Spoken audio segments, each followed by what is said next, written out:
Bonjour et bienvenue à tous dans ce journal hebdomadaire Tibettv. Je suis Tibet avec une nouvelle édition d'actualité sur le Tibet, sa sainteté, le Dalai Lama et l'administration centrale tibétaine. Voici les titres de cette semaine. Nous devons apprendre à vivre ensemble pacifiquement. Sa sainteté, le Dalai Lama, présente ses condoléances suite au décès dans un accident de train à Taïwan. Sa sainteté, le Dalai Lama et des dirigeants mondiaux à l'occasion de la Journée mondiale de la santé 2021. La Chine détient un écrivain tibétain en détention au secret. Xiqiang publie un rapport sur les droits de l'homme des pays voisins, y compris le Tibet. Xiqiang sur sa première étape de la tournée d'adieu au sud de l'Inde. Le maire adjoint de Budapest proteste la visite du ministre chinois de la Défense et hisse le drapeau national tibétain à la mairie. Le bureau du Tibet à Washington discute sur le dialogue sino-tibétain. Sa sainteté, le Dalai Lama, a fait l'éloge d'un webinaire organisé par une coalition d'individus et d'organisations des États baltes vendredi dernier, au cours duquel sa sainteté a exprimé sa conviction que les peuples des États baltes de Lettonie, de Lituanie et d'Estonie promeuvent la sororité et la fraternité humaine. Now, moral ethics, the ultimate source of happiness among the humanity. And I emphasize we need sense of oneness of 7 billion human beings. We have to live together on this planet. Now, concept of war is outdated. Sa sainteté, le Dalai Lama, a présenté ses condoléances aux familles des victimes de l'accident de train à Taïwan. Sa sainteté a écrit à la présidente de Taïwan, Madame Tsai Ing-wen, pour exprimer sa profonde tristesse à la suite de cet incident. À l'occasion de la Journée mondiale de la santé 2021, des personnalités éminentes, dont sa sainteté le Dalai Lama, le pape François, le directeur général de l'OMS, Dr Tedros Adhanom Ghebreyesus, ainsi que le secrétaire général des Nations Unies, Antonio Guterres, ont partagé leur message soulignant l'importance de l'accès à l'eau et de la sécurité dans les établissements de santé. Ils ont noté en particulier les conditions dangereuses dans lesquelles les femmes accouchent dans les pays en développement, qui sont statistiquement liées à des taux élevés de mortalité maternelle et infantile. Plus important encore, le message cite la déclaration de sa sainteté publiée en avril dernier à l'occasion de la Journée mondiale de la Terre, appelant à l'approvisionnement des produits de première nécessité.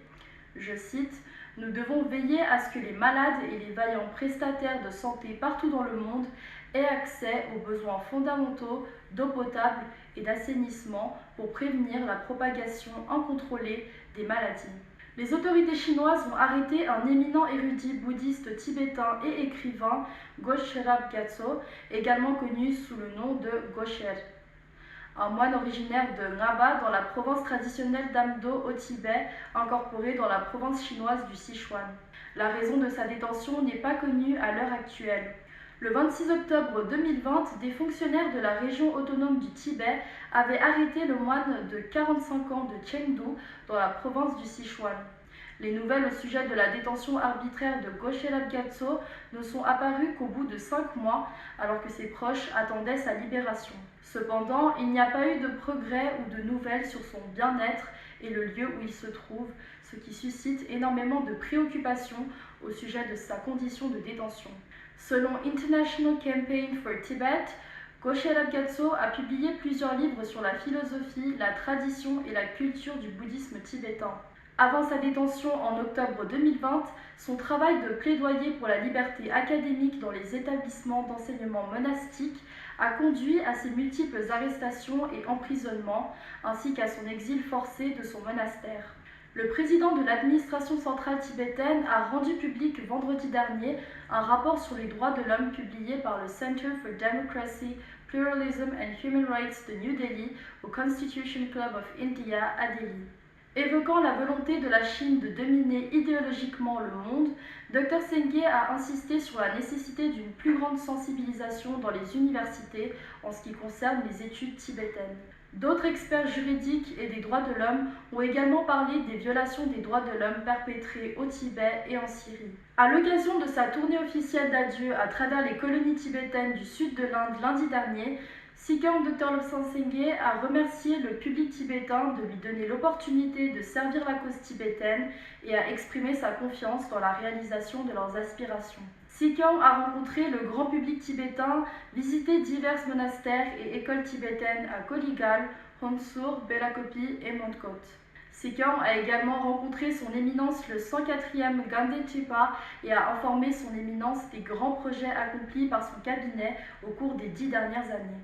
Son éminence a exprimé ses remerciements et ses bons vœux à Sikang et l'a exhorté à continuer d'être au service du peuple tibétain. S'adressant aux élèves des écoles tibétaines du sud de l'Inde, Sikang leur a fait remarquer que notre statut de réfugié politique ne devrait pas nous empêcher de réussir.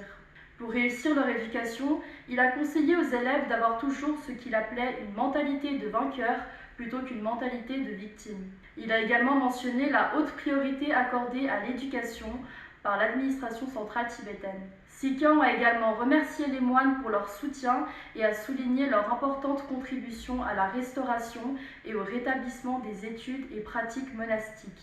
Dr Sengye s'est rendu au bureau d'association d'aide sociale d'anciens militaires et a rendu hommage aux Tibétains qui ont sacrifié leur vie en servant dans l'armée indienne.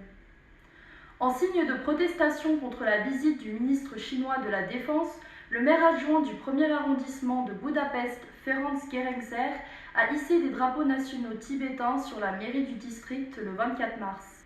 Exprimant sa déception face à la décision du gouvernement hongrois d'accueillir le membre du régime communiste chinois, Ferenc Gerencser a déclaré qu'il doit y avoir des lignes rouges pour le pays, y compris pour les pays membres de l'Union européenne, tout en se liant d'amitié avec un pays communiste.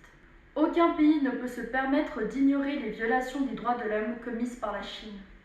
Le bureau du Tibet à Washington a organisé le Online North America Sino-Tibet Dialogue, au cours duquel ont participé 15 éminents universitaires, avocats et commentateurs politiques chinois vivant en Amérique du Nord. La discussion a permis de constater l'importance du dialogue sino-tibétain et sa nécessité de poursuivre. Ils ont également souligné les progrès accomplis dans la préservation de la langue et de la culture tibétaine sous la direction de sa sainteté le Dalai Lama, tant au Tibet qu'en exil. Les intervenants ont également exprimé leurs préoccupations face à la destruction brutale du Tibet, du Turkestan oriental et de la Mongolie par le Parti communiste chinois, et ont applaudi le développement d'un système démocratique réussi dans la communauté tibétaine en exil. Ils ont également parlé de la politique de la voie médiane, seule méthode capable de résoudre la question tibétaine, et ont appelé à davantage de dialogues et d'événements pour faire comprendre aux Chinois la vision de sa sainteté de la politique de la voie médiane. Et c'est la fin de ce journal, merci de l'avoir suivi. J'aurai le plaisir de vous retrouver la semaine prochaine à la même heure. D'ici là, je vous souhaite une excellente semaine.